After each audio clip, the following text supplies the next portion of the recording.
I didn't take the job because I loved museums. I took it because I needed money.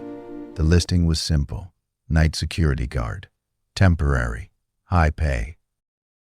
The only strange part was one sentence. Due to experimental installation, the museum layout may shift overnight. I thought it was just artistic wording. I was wrong. The museum looked normal when I arrived. Tall stone pillars, wide marble stairs, warm lights glowing through glass doors, beautiful. Quiet, too quiet. The manager met me inside the lobby. He was calm, almost rehearsed. He handed me a clipboard and said, "Patrol every hour. If something changes, document it. Don't interfere." I laughed a little. "What do you mean, changes?" He didn't laugh back. "You'll know." And just like that, I was alone in a building that suddenly felt much larger than before. At 11 p.m., I started my first patrol. Everything was normal. The Renaissance wing to the left, Egyptian exhibit straight ahead, sculpture garden to the right, long marble corridors lined with statues that stared past you, not at you. I even drew a small map in my notebook. I like being organized. It makes me feel in control. Midnight, second patrol. That's when it happened. The Egyptian exhibit wasn't where it was supposed to be. The hallway was the same. The crack in the marble floor was still there. The lighting was identical, but the exhibit had swapped places with the sculpture garden. I stood there for a full minute trying to convince myself I remembered it wrong. Maybe I turned the wrong direction. Maybe I was tired. But no, my map didn't match anymore. And I know what I saw earlier. At 1 a.m., something changed again. The hallway felt longer, not visually, but walking it took more time. My footsteps echoed differently, like the ceiling had lifted higher. But when I looked up, it hadn't.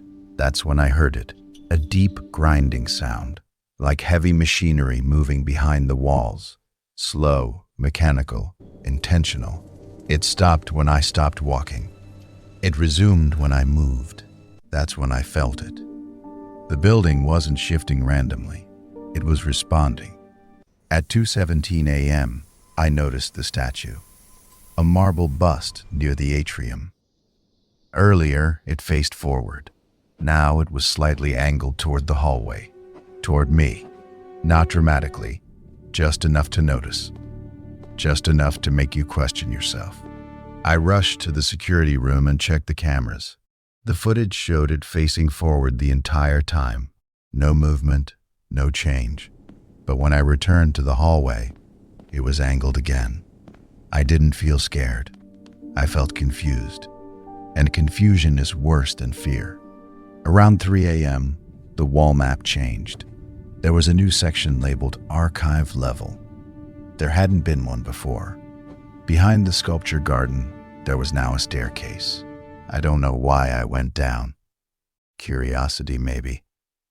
Or maybe I needed proof I wasn't losing my mind. The air downstairs was colder. Concrete walls. Industrial lights flickering faintly. Rows of statues covered in white sheets. And in the center of the room, a massive marble statue cracked across the chest. Dust still falling, like it had just been dropped. But that statue had been upstairs earlier. Perfect. Unbroken. Then the grinding sound grew louder. The floor vibrated slightly, and when I turned around, the staircase was gone. Not hidden, gone. Just a blank concrete wall. My chest tightened. I walked faster, tried to stay logical. Marked corners with my pen, but the corridors felt wrong. They folded inward, like the building was breathing, expanding, contracting, rearranging around me. Then everything stopped, completely. No vibration, no flickering lights, no sound. That kind of silence feels intentional, and that's when I saw it. On one of the white sheets covering a statue, there were 2 words written in black marker. Stop mapping.